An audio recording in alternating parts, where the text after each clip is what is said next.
Welcome to the Half Game podcast. My name is Fowobi. Before we continue, I would love to say thank you for your love and your support.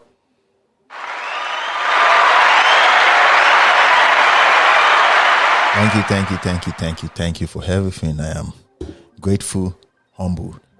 Today we'll be talking about time management and productivity. Today we'll talk about techniques for efficient time management, balancing work and personal responsibilities. So, what are the importance of effective time management and productivity? What we'll be discussing today is the benefits of, let's say you have an appointment 8 o'clock in the morning and you woke up 7 o'clock, or let's say 6:30 in the morning. You have to walk out, shower, prepare yourself something to drink or eat. It would have been better if you made plans the night before you go to bed or the day before the appointment, which is what I meant by time management and productivity. So the importance of effective time management and productivity is in daily routine and activities. So the impact of time management on productivity is it bridges the relationship between effective time management and overall productivity. So, everything has to be planned to teeth or to tooth or to the brim, to the hedge. Everything has to be planned. Like, take example, if you've listened to my podcast back to back, my phone, the alarm rings every now and then. That's because every hour I have an activity that I was supposed to do. Every hour. As a matter of fact, it's every 30 minutes I have an activity that I'm supposed to do. And in some of the podcasts that I do, I plan to do it for 20 minutes. 20 minutes. So if I exceed 22 minutes, the alarm will ring and I know that, okay, I need to slow it down or it's time to end this. That's productivity. Now, one of the techniques for efficient time management is you can use a timer. There are various time management techniques. Or if you don't want to use a timer, you can use a Pomodoro techniques. Time blocking. Time blocking is one of the things that I use, which is you put your phone in the next room and, or you put your phone on silence and you just zone in. Zone in, you walk. You get me? And the time, the time management techniques, it works too. This is, let me see it. I wish I can show you the timer. It's a magnetic kitchen timer that people use for their football. I use this in my office and it works for me. I would suggest you guys check it out. Where you time, let's say you time 30 minutes, or let's say 30 minutes or 1 hour. I'll focus on work without any distraction, and the reward is I get to play with my phone for 15 minutes, and then you do the alarm again. Effective time management actually help procrastination, because procrastination is real. When you work from home or you own a business and you have no one to check you, or let's say you are the boss, you have people that that work for you. It is very, very hard, not to be swayed or to be affected by procrastination. It's easy to talk about discipline this, discipline that. Come on now,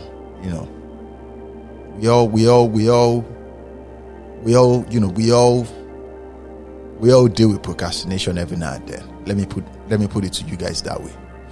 Now, the concept of prioritization and the importance of focusing on high value tasks, which is one thing I preach all the time, and I call it the scale of preference in economics. On the left hand side of a paper or your iPad or your notebook, you write down your daily activities and then you rearrange them to how soon, let's say number 4 of the waiting activities, is the one you can achieve the easiest or the soonest. Why some people will say the hardest. The soonest, let's say the one you have the resources to achieve right now. That's the one you write number 1 on. Let's say number 5 is the next one you can achieve. You write number 2. If number 1 is the next one you can achieve, you write number 3. This is how you achieve your goals. It's it's called efficient time management. You get me? You prioritize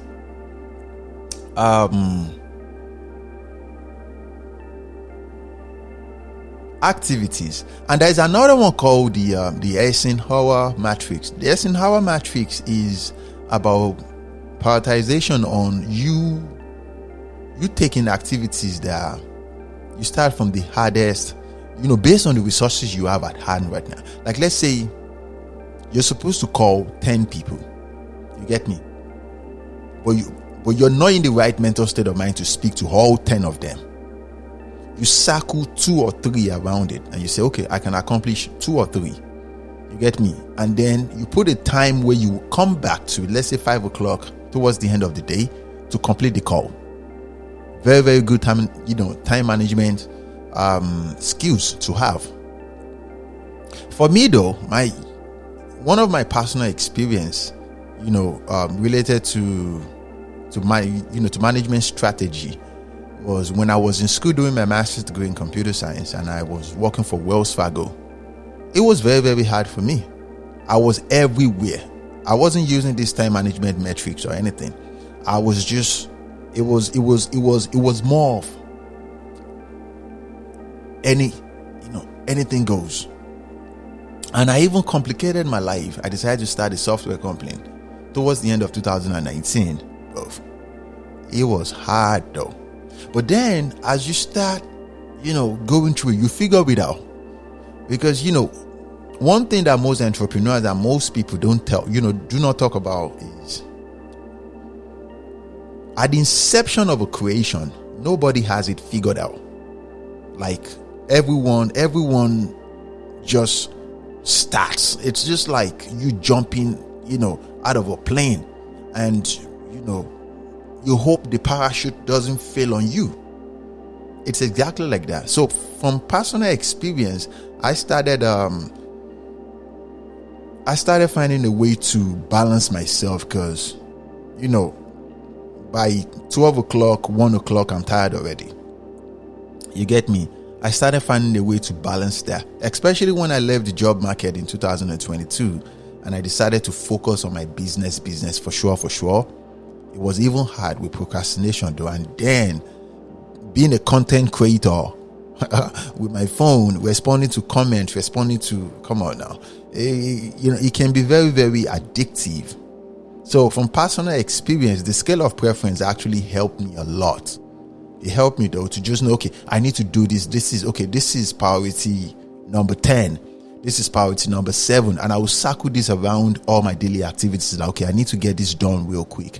Especially if I want to talk to my team members. Because I have team members in Nigeria. I have team members in India. I have team members in the United States based on my businesses. And then I have to talk to them every day because these guys manage the money. Now let's talk about setting SMART goals. If you've never heard anything about SMART is specific, measurable, achievable, relevant, time-bound. The concept behind it is, what are the specific attached to these to these activities that I'm trying to, to get done? The measurable is, how long is it going to take for me to achieve this to accomplish this, these activities? Or let's say, how long is it going to take for me to finish this? Achievable. Is it possible to finish this? Is it possible for me to accomplish this? Is it possible, or will I just be wasting my time and my resources? Relevant. This is the importance of it. Do I need to finish it now, or can I, does it have a deadline? You get me? And if it doesn't have any deadline, and that relevance, it goes next to time bound. The time bound is no time limit. Okay, we can get this done anytime. But preferably though, let's say before the end of the week, I will finish this. Now, let's talk about setting clear and achievable goals and how it contributes to effective time management. Don't just write it down on a scale of preference and say someday you want to become the god of the world. These are not achievable goals. You get what I'm saying? Because come on now, for one, you are not an immortal, and two, come on now, like, don't do that. And one of the goals that people set, and I know for a fact that these are not achievable, like let's say you want to go into a new industry, you want to start a business, but then the person that runs that business is like, let's say Carlos Slim, the telecom giant of Mexico, or let's say Jeff Bezos. You get what I'm saying? Like, these guys are like God among men. Like, you can't go head to head with people like that. But people don't call their coach to their sides. People will say, my competition is Dangote. Like, Aliko Dangote is the number one black, is the number one African, the most wealthy African in the world. So, achievable goals, like, for your mental state of mind. You get me? An effective time management, though, so you don't waste your time and your resources on, come on now, like, seriously. So me as an entrepreneur, as a software engineer, I use the SMART concept of goals. I use the SMART concept of setting my daily activities every day. Remember when I said earlier that I use the scale of preference to write everything I'm going to do? Let's say 1 to 7 on the left hand side. On the right hand side, I rearrange them on how soon I can accomplish them. And then on the farther right, I write to 1. I circle it around on, okay, this is 10. This is on a scale of 10. These are the ones I need to accomplish first. Okay, 9, 8, 7, or let's say 2.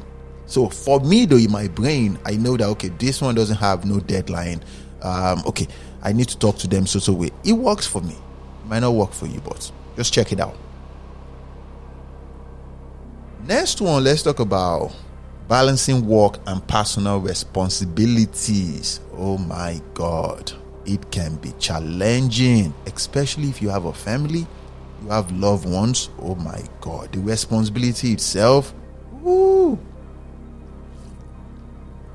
something to talk about. Now, one of the challenges, or let's say the challenges of finding a balance between work and personal life, is people don't have boundaries and people don't have activities and goals in place. You get what I'm saying? This is one of the mistakes that people make. People bring their work life home. People take their personal life, they take it to work. They become too emotional. And most times people will come back home, they become too aggressive. You can't do that though. There should be a balance for work and your personal life. Because say for example, why do you go to work every day? If you have a family, you go to work to please your family, to provide for your family. So, why would you come back home and inflict instability in their life? But I am a fan believer of nobody wakes up one day and say, I want to abuse the love of my life. Like, nobody wakes up and say, okay, I'm going to create conflict in the life of the loves of my life. You get what I'm saying? It just happened. And it starts from people not making peace, people not having balance, people not having boundaries in their work and personal life. And no one is going to teach you this. Like, I've gone to school most of my life. You guys know I have a master's degree in computer science, software engineering, like more than 50, like 55 certifications. Nobody has ever taught me on how to have balance in my work and personal life, which is one of the reasons why I decided to put topics like this in my podcast and to tell people that you need to have balance in your personal, your personal life and your work life. When it comes to work and the people you work for, those are not your friends. Those are your co-workers. They are not even your contemporaries. You are there to get the job done. And when you're done, you leave them. Everything, you leave it there. So that simply means your boss can call you after hour. He can send you an email, which is good. But call your phone? Hell no. We are not friends. Now, let's discuss how setting clear and achievable goals. I think I answered that. Yeah, I answered that. Another thing I want to talk about is tips for setting boundaries and managing expectations in both professional and personal environments.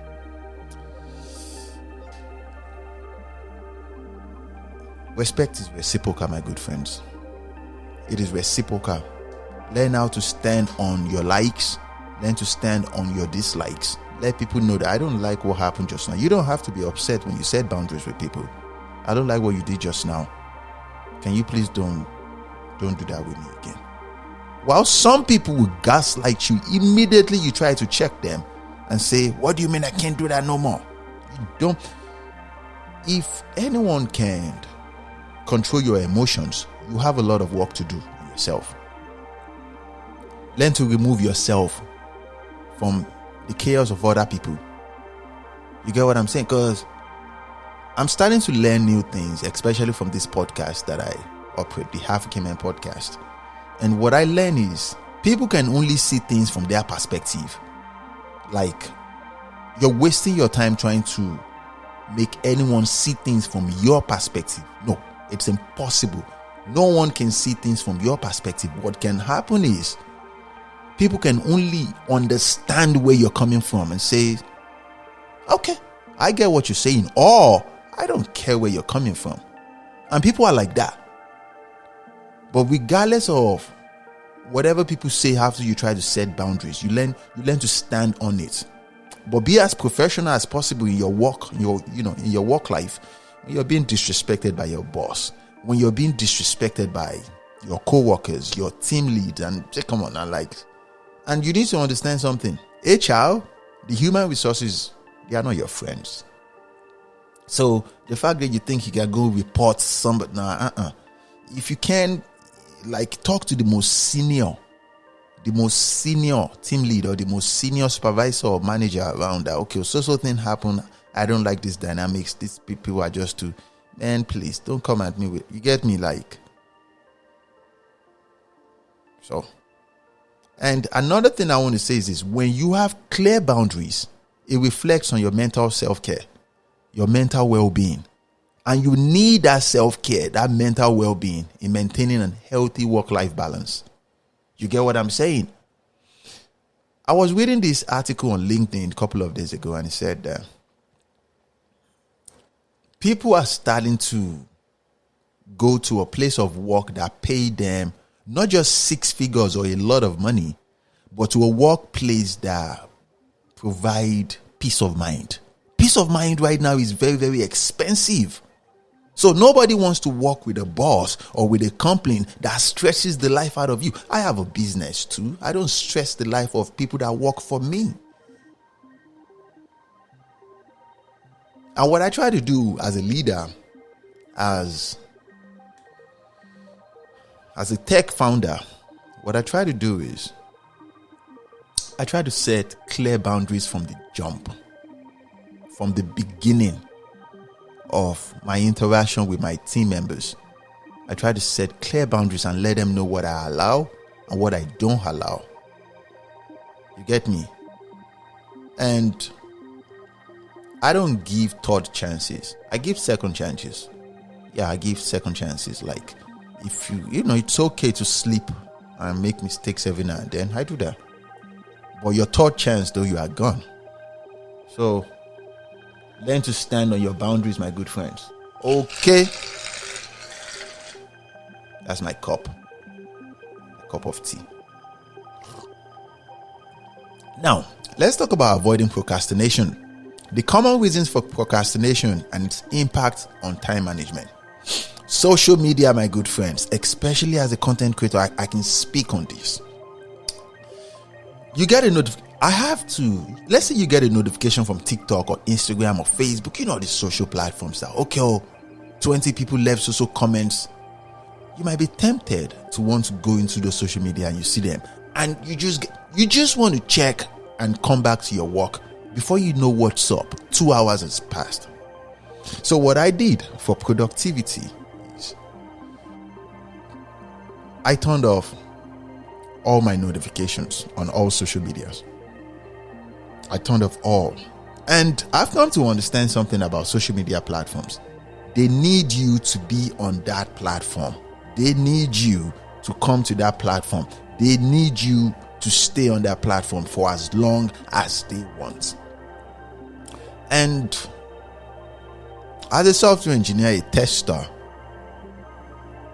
I tried something recently.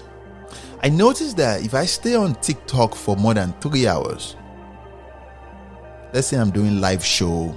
After live show, I'm trying to see who followed me. Will come. TikTok will send me a message and said, you have been on our app for more than 3. You should log out now and protect your mental state of mind. It's almost like, I have to be frank with you.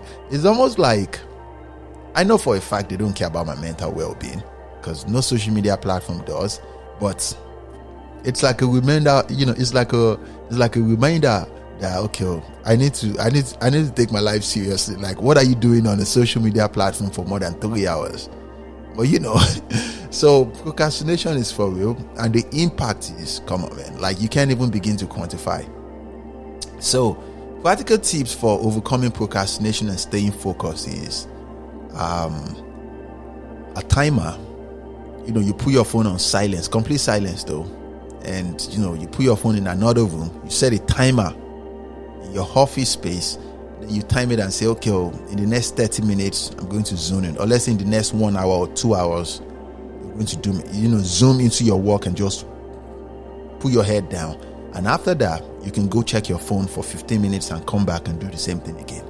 This is one tip that works for me a lot. Now, the role of motivation and discipline in managing tasks efficiently. Motivation is everything, my good friends. If you have a music you listen to music, you listen to podcasts, you need to be motivated. And another thing, you can have all the motivation in the world. Oh, I want to do this so. If you're not disciplined in managing your task efficiently, bro, you're not going to do anything though. You won't do anything. As a matter of fact though, you will come to realize that you didn't accomplish anything in a week, in a month. That is if you're a founder, because if you work for people, obviously you have team members, you have team leaders, you have management that will come for you and say, have you completed the task we gave to you? That's different. But if you work for yourself, oh my God, procrastination will dry you alive.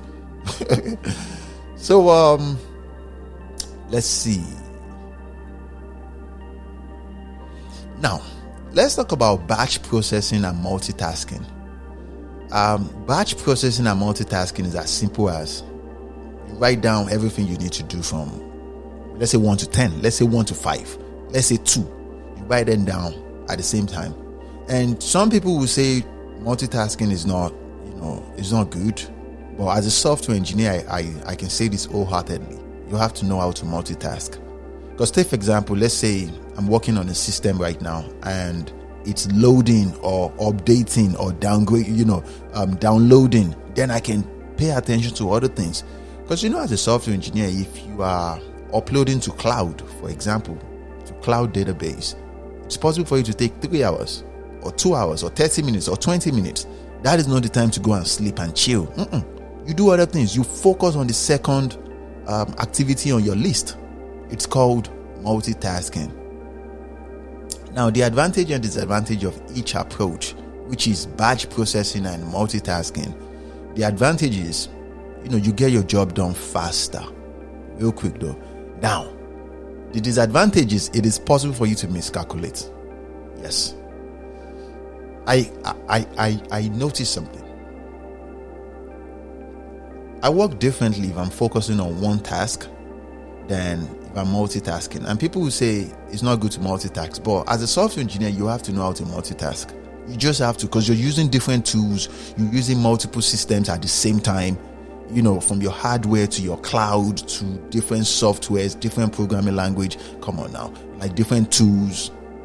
You need to know how to multitask. But the disadvantage is it is possible for you to miscalculate. And that's the reason why people pay software engineers 6 figures. The concept of you staying aware, of you being conscious. You get me? Like, of you being here. That's why people pay software engineers, all that money. It's not because of you know how to. You get me? Like, because all these softwares, it's just like using your phone. At least to me, though. So, my advice to you is to be aware. To be aware. There are some job you can do where you can sit back at the back of your brain. You can sit back and just do your things on automation. Like, you can, but it's like you've done it so many times that, okay, your brain understands, you don't need to be present. I don't know if what I'm saying makes sense, but in software engineering, it's different, man. You have to be present. You have to be very, very present, though. You have to be present, like fully aware. So, to round this up, we'll talk about reflecting and adjusting. You've been procrastination, okay, my God. You've been procrastinating all your life. You get me? And you are trying to adjust and, be more productive. That's good.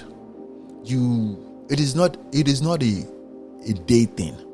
It is a continuous process, though. You have to regularly reflect on time management strategies. You have to change those strategies. Remember, you having the right strategies for time management and productivity, it is like personal development. It is something you have to stay consistent doing every day. It's something you have to change the strategy to, to be more productive every day. You get what I'm saying? Like, the world is changing. There are so many distractions out there in the world. You have to stay on top of your own game. Because if you're an entrepreneur, let's say you own your own business, no one is going to come and check you and say, okay, now, like, no one. You can only see the result from what you do. So, keep your head up, my good friends. If that makes sense, keep your head up. Anything is possible. You see, I think I should say this before I go. It's one thing to look at successful people or see people that are doing great things with their life, and you use words like, these people are genius. I can say this to you wholeheartedly. There is no such thing as a genius. And I can say this to you with all authority. People fail more than they win. You get me? People fail more. Take for example, if you see anyone celebrate their wins one time, just once, they have failed around 20 times. Would you believe this? They have tried multiple times. And we see this in sports, in movies, in businesses, in development, in creativity. People fail more. People fail more, though. Like, the result you get from winning, or the result you get from hard work. Yeah, let me put it that way. The result you get from hard work, it doesn't justify the work you put in. So once you have this at the back of your mind, you don't hate nobody. You keep trying something. You keep trying. There's a big chance you will fail. It's okay. You try again. You keep going. You keep going. If you try, let's say there are 6 utmost strategies that you come up with, and okay, this strategy will work, and all strategies fails, that doesn't mean that thing is not meant for you. You re-strategize and you try again. I'll leave you with this. Amazon, Jeff Bezos, for 13 years of their inception of running that business, they didn't make a profit. In 13 years, they didn't make any profit. Facebook did not sell any product in 7 years of their inception, of their existence. But they stayed afloat. People know who they are. People did business with them. You can do the same thing, my good friends. Plan your life and be successful. Take it easy, my friends. Be well.